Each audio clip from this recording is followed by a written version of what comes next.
370 कैसे भारत के संविधान में आया। आप उन खुशनसीब लोगों में से हैं जिनको ये नहीं पता था, ये जिनके सामने ये जघन्य अपराध जो 1947 और 1954 में किया गया, लेकिन उन खुशकिस्मत लोगों में जरूर हैं आप कि आपने इसे अपनी आंखों के सामने हटते हुए संसद में बहस देखी। इसको हटाने के खिलाफ जो ताकतें संसद में मौजूद थीं, उनके तर्कों को, उनके बयानों को, उनके वक्तव्य को आपने लाइव देखा। हम उन लोगों में से हैं कि हमसे पहली पीढ़ी ने इसको लागू होते हुए देखा, लेकिन जिसने इसको लागू होते हुए देखा उसमें से बहुत कम परसेंटेज ऐसी बची होगी कि उन्होंने अपने जीवन काल में इसे हटते हुए भी देख लिया कि ये आर्टिकल 370, आर्टिकल 35A क्या है, कैसे आया, क्या इसके दुष्परिणाम थे, किन कारणों से हमारे उस वक्त के पूर्वजों ने इसको अपने संविधान में लागू होने दिया, क्या उनकी मजबूरियां रही होंगी। मैं उस रेफरेंस में इसलिए जाना चाहता हूं कि मुझे लगता है कि आपको वो तमाम सारी चीजें तथ्यों के साथ, रेफरेंसेस के साथ पता होनी चाहिए, क्योंकि मैं ये मानता हूं कि 2020 के भारत में आज का युवा, आज के छात्र छात्राएं और हर वो शख्स जो अपने इतिहास को जानना चाहता है, वो इतिहास अच्छा था बुरा था ये महत्व नहीं है, लेकिन अगर इतिहास है और इतिहास की सही तरीके से संकलन किया गया है, उसमें कोई झूठ फरेब मक्कारी नहीं की गई है, तो कितना भी बुरा हो हमें मानना पड़े। लेकिन हमारा इतिहास बहुत महान था, बहुत अच्छा था, और उसको कुछ राजनीतिक सत्ताधारियों ने अपने स्वार्थ के लिए उस पे समय समय पे बदलाव कर दिए, एक बिल्कुल नया नैरेटिव बदल दिया, तो भी आज की पीढ़ी को उनके चेहरों से नकाब उतरने की या नकाब उतार करके उनके असली चेहरों को दिखाने की जिम्मेदारी हमारी है। भारत 1947 को तथाकथित तौर पे आजाद हुआ, तो पहला झूठ यहां से शुरू होता है कि भारत को आजादी नहीं मिली। भारत को आजादी नहीं मिली बल्कि ट्रांसफर ऑफ पावर जो हुआ है उसे हमने आजादी कही। तो आजादी और ट्रांसफर ऑफ पावर में फर्क होता है, लेकिन 1947 से लेके 1950 के बीच में संविधान बनने की प्रक्रिया हुई। संविधान सभा की बहुत सारी बहसें हुई, लेकिन वो बहस ऐसी की ऐसी हमारे आर्काइव्स में रखी हुई है। लेकिन सत्ता के शीर्ष पर उस वक्त जो लोग बैठे थे, उन्होंने उन डिबेट्स को कभी सार्वजनिक नहीं होने दिया और एक खास नैरेटिव को आगे किया और उसी को देश के जनमानस के सामने रखा, जिसके चलते उस वक्त किसी भी मुद्दे पे संविधान सभा के, चाहे वो अयंगर जी हो, गोपाल जी हो, B.R. अम्बेडकर जी हो, ये तमाम सब लोगों की किसी एक मुद्दे पे क्या राय थी, उनका क्या तर्क था, क्या उनकी लॉजिक थी, वो अगेंस्ट में थे या उसके प्रो में थे, ये तमाम सारी चीजें कभी आई नहीं और कहा कि ये संविधान बन गया। तो 1950 में जब संविधान बना तो आपको पता होगा कि 1947 में जब भारत तथाकथित तौर पर आजाद हुआ तो सरदार पटेल को इस बात की जिम्मेदारी दी गई कि इस देश में 562 रियासतें जो आजाद, जिसे अंग्रेजों ने आजाद कर दिया था, उनका एकीकरण करना था। ये बात हो सकता है आप लोग सुनते रहे हो बीच बीच में। उस एकीकरण के दौर में जवाहरलाल नेहरू साहब ने, सरदार पटेल जो उस वक्त भारत के गृह मंत्री हुआ करते थे, उन्होंने पूरे देश की रियासतों को एक करने की जिम्मेदारी तो सरदार पटेल को दी। लेकिन वो कौन से कारण थे, क्या उनके हिडन एजेंडा थे, क्या कश्मीर के लोगों से, कश्मीर के नेताओं से उनके जायज या नाजायज क्या संबंध थे, किन मजबूरियों के चलते उन्होंने ये कहा, ये शब्द में जानबूझ के इस्तेमाल कर, कोई ऐसी मजबूरी थी जो वो छुपाना चाहते थे, बताना नहीं चाहते थे, सार्वजनिक नहीं होने देना चाहते, जिसके चलते सरदार पटेल को इस एकीकरण के पूरे प्रोसेस में जम्मू कश्मीर को उनसे अलग रखा गया। आप सब जानते हैं कि जम्मू कश्मीर की तरह ही भारत के दक्खन में एक राज्य था, उस हैदराबाद को उस वक्त का निजाम पाकिस्तान में मिलाना चाहता था, लेकिन उसके उस मंसूबे को सरदार पटेल ने पहले उसे प्यार से समझाया, उसकी बात मानी। उसको लगा कि भारत इस समय कमजोर स्थिति में है, नया नया आजाद हुआ है, गांधी जी पहले ही इस देश में ऐसी भूमिका बना गए हैं और जो तथाकथित एक विजनरी प्रधानमंत्री थे, उनकी कुछ अपनी कमजोरियां थी, लिहाजा वो बहुत ज्यादा चीजों को उस तरीके से नहीं देखना चाहते थे। तो निजाम ने जब बहुत 3-5 करना शुरू की तो उस वक्त सरदार पटेल ने एक ऑपरेशन पोलो किया और उस ऑपरेशन पोलो के तहत जिस भारत की सेना के खिलाफ हैदराबाद के निजाम ने 1 लाख लोगों की, रजाकारों की फौज बनाई। ये रजाकार कहते हैं वो फौज जो उस वक्त के निजाम की सत्ता को बरकरार रखना चाहती थी और हैदराबाद को पाकिस्तान में मिलाना चाहती थी। कासिम रिजवी ने जिस तरीके से ये सब किया, वो MIM जिस पार्टी का आज एक नेता लोकसभा में है, जो भारत के खिलाफ, हिंदू देवी देवताओं के खिलाफ, भारत की सभ्यता, परंपराओं, मूल आदर्शों के खिलाफ जब चाहे जब जहर उगलता है। ये इसी के वंशज,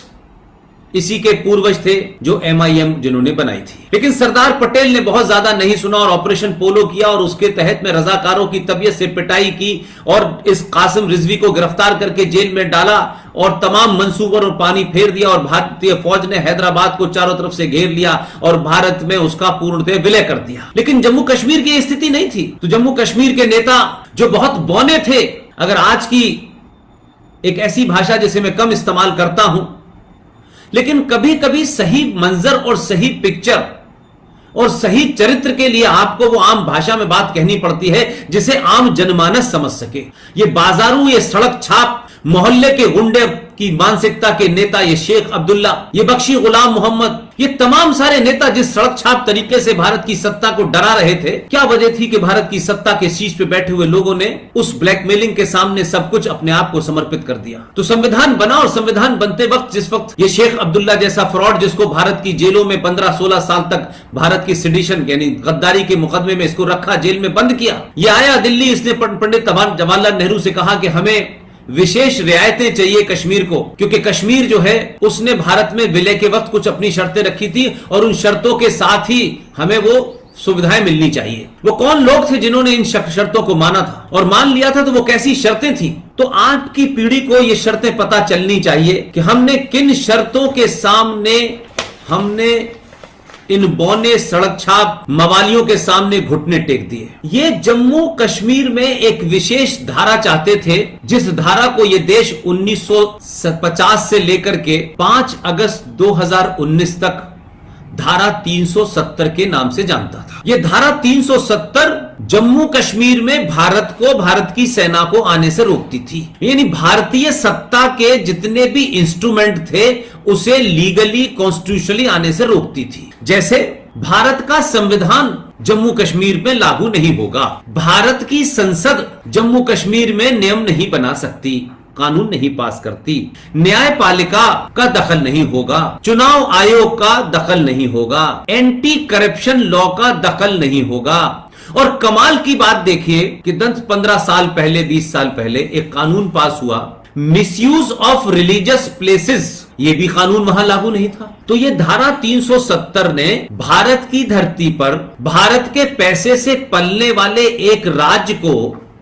जो कि पूरे देश में एक मुस्लिम बहुल राज्य था, संविधान का उल्लंघन करते हुए, संविधान की तमाम प्रावधानों को ताक पे रखते हुए उस वक्त के बौने लीडर ने जम्मू कश्मीर को भारत की धरती पर 2 नेशन थ्योरी, जिसकी बुनियाद पे पाकिस्तान बना था, एक मिनी पाकिस्तान भारत की धरती पे क्रिएट कर दिया। सेकुलर रिपब्लिक भारत की धरती पर जम्मू कश्मीर एक इस्लामिक स्टेट बना, जिसका संविधान भी अलग था, जिसका झंडा भी अलग था, जिसकी विधानसभा का टर्म भी अलग था, जिसके यहां मुख्यमंत्री नहीं कहलाता था, वजीर आजम यानी प्राइम मिनिस्टर कहलाता था, जिसके सारे नियम थे। यहां पूरे देश में आईपीसी थी, वहां आईपीसी नहीं थी, वहां रघुवीर पैनल कोर्ट कहलाता था। अब आप सोचिए कि इस परिस्थिति में हम पिछले 70 सालों से हमारी हर पार्टी के नेता ने, चाहे वो सेकुलर हो, चाहे अल्ट्रा नेशनलिस्ट हो, चाहे वामपंथियों की मदद से चल रही हो, चाहे थर्ड फ्रंट की मदद से चल रही हो, चाहे 40 एमपी की मदद से चल रही हो, चाहे 20 एमपी की मदद से चल रही हो, चाहे मिलीजुली सरकार हो, तमाम सारी सरकारों ने बार बार एक बात की रट लगाई और हर साल यूएनओ में होने वाले उस भाषण में भारत का प्रतिनिधि यहां से जब जाता था, चाहे वो विदेश मंत्री के रूप में जाता हो या प्रधानमंत्री के रूप में जाता हो, एक जाने अनजाने एक ऐसी बात कहता था जिससे पूरी दुनिया भी हंसती थी और हमारे दुश्मन भी हंसते थे। और जो गद्दार इस देश के खिलाफ थे, वो कश्मीर जहां का मुसलमान भारत के साथ नहीं रहना चाहता था, जो पाकिस्तान को अपना वतन मानता था, वो तमाम सारे लोग हमारी इस मूर्खता पे हंसते थे और हम बड़ी शान से अपने सेकुलरिज्म की पॉलिटिक्स साबित करने के लिए कश्मीरियों को, उन दंगाइयों को, जिहादियों को अपीज करने के लिए बार बार एक ही शब्द बोलते थे और इस देश की बहुसंख्यक जनता को, जिसे आप सनातनी हिंदू कहते हैं, उसको मूर्ख बनाते थे ये कह करके। यूएनओ में जाकर के चिल्लाते थे कि कश्मीर भारत का अभिन्न अंग है। अरे कश्मीर की सीमा पर भारत की फौज लगी हुई है, कश्मीर का खर्चा भारत की संसद के माध्यम से जो पूरे देश में कानून बनते हैं उन कानूनों में इनकम टैक्स का कानून है, और देश का गरीब और अमीर आदमी वो इनकम टैक्स देता है, उस इनकम टैक्स से सरकार का बजट चलता है, उस बजट में से पैसा जम्मू कश्मीर को जाता है और जम्मू कश्मीर के लोग उसी से खाते हैं, पीते हैं, सड़कें बनती हैं, तमाम सारी चीजें होती हैं। तो जम्मू कश्मीर अपने आप को अलग कैसे कह सकता है? लेकिन उस जम्मू कश्मीर में भारत की सेना, चाहे वो सैनिक हरियाणा का हो, चाहे सैनिक वो मिजोरम मणिपुर का हो, अरुणाचल प्रदेश का हो, मद्रास का हो, आंध्रा का हो, तमिलनाडु का हो, कर्नाटक का हो, देश के हर कोने का, वहां जाता था, लड़ता था। तो वहां वो दो लड़ाई लड़ता था, एक तो पाकिस्तान के बॉर्डर पे खड़े होकर पाकिस्तान से लड़ता था, और पाकिस्तान के स्लीपर सेल और पाकिस्तान को चाहने वाले और पाकिस्तान से विलय करने वाले तमाम वहां के लीडर, चाहे वो महबूब मुफ्ती जैसी मक्कार हो, शेख अब्दुल्ला का बेटा फारूक अब्दुल्ला और फारूक अब्दुल्ला का बेटा उमर अब्दुल्ला, और ये तमाम हुर्रियत के लोग, और ये लोन, और ये गुलाम नबी, ये बख्शी, ये तमाम सारे लोगों ने दिल्ली को 70 सालों में ब्लैकमेल किया, और दिल्ली में बौनी सरकार इनसे ब्लैकमेल होती रही। तो सवाल सबसे बड़ा यह है कि एक तरफ तो धारा 370 आपने संविधान में दे दी, यहां तक भी कुछ हद तक लोगों ने इसको स्वीकार कर लिया, चलिए, लेकिन आप सोचिए कि जिस आदमी के सामने देश की सरकारें झुकी, खासतौर से जवाहरलाल नेहरू झुके, ये देश ने पूछा नहीं कि जिस आदमी से आप ब्लैकमेल हुए वो क्या कारण थे कि वो इतना ब्लैकमेल करता था कि एक तरफ वो अमेरिका के साथ मिलकर के कश्मीर को अलग देश बनाने की बात भी कर रहा था, और दूसरी तरफ आपके साथ बैठ के ये भी कहता था कि यूएनओ में जब आप जाएंगे तो कश्मीर के मुद्दे पे हम आपका साथ देंगे और हम पाकिस्तान का साथ नहीं देंगे। और वो पाकिस्तान के भी टच में था और वो अमेरिका के भी टच में था, और भारत के प्रधानमंत्री को जब ये पता चला तो उन्होंने उसको भारत के साथ गद्दारी के जुर्म में जेल में डाल दिया। लेकिन इतिहास में यह बताया नहीं कि शेख अब्दुल्ला, जो जवाहरलाल नेहरू के कुछ लोग कहते हैं रिश्ते के भाई थे,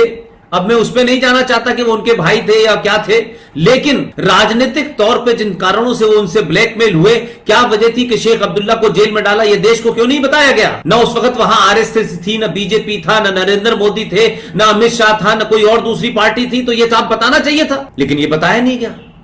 लेकिन 370 जोड़ करके भारत की जमीन पर एक इस्लामिक स्टेट को बसाया गया।